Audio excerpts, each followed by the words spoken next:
Welcome to Neural Newscast. I'm Nina Park, and, today we are covering what can only be described as a seismic shift in global politics, something that is currently unfolding right now between the United States and Venezuela. And I'm Maya Kim. You know, in just the last few hours, we have seen the arrival of Venezuelan leader Nicolás Maduro right here in New York City. This follows a massive and really unexpected military operation launched by the U.S. that has led to his capture and, of course, the declaration of a national emergency over in Venezuela. The scale of this operation is, it is truly unprecedented. President Trump has confirmed that U.S. forces utilized air, land, and sea assets to conduct strikes across the country. Our verification teams have already identified at least 5 specific locations that were targeted during the mission to secure Maduro. Right, Nina.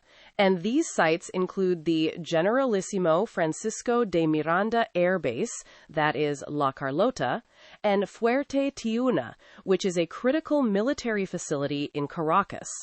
They also targeted the port of La Guaira, the country's primary gateway to the Caribbean. From a logistical standpoint, the operation was clearly aimed at neutralizing the infrastructure that could have supported a defense or an escape. And the reports from on the ground are intense. Residents in the area described waking up to massive explosions that literally shook buildings for miles. One eyewitness reported that the vibration was so intense, it felt like the entire city was moving.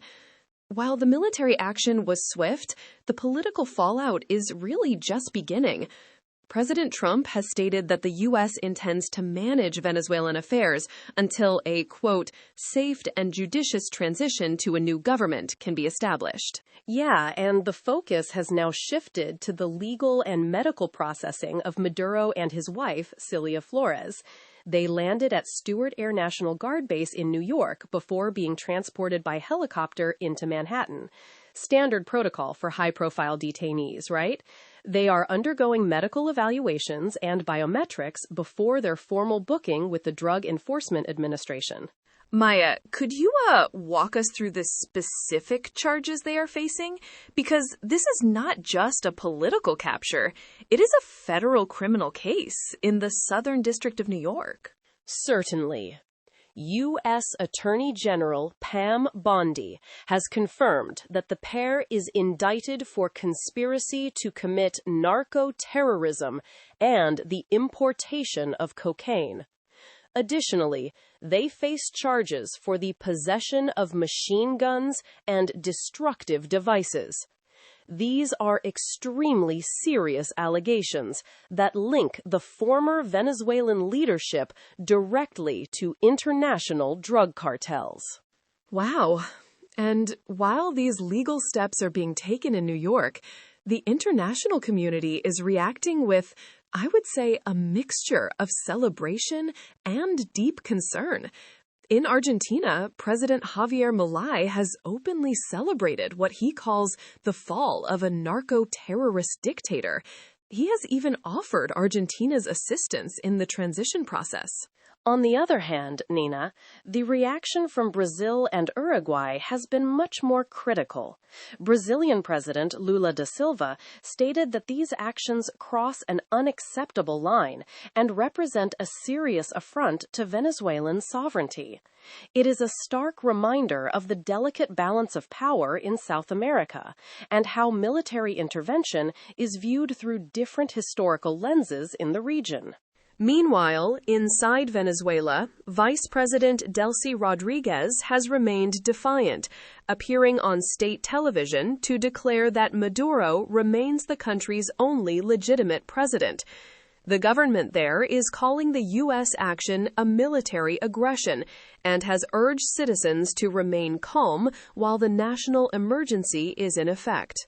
Which leads to some really significant concerns for public health and safety during such a transition.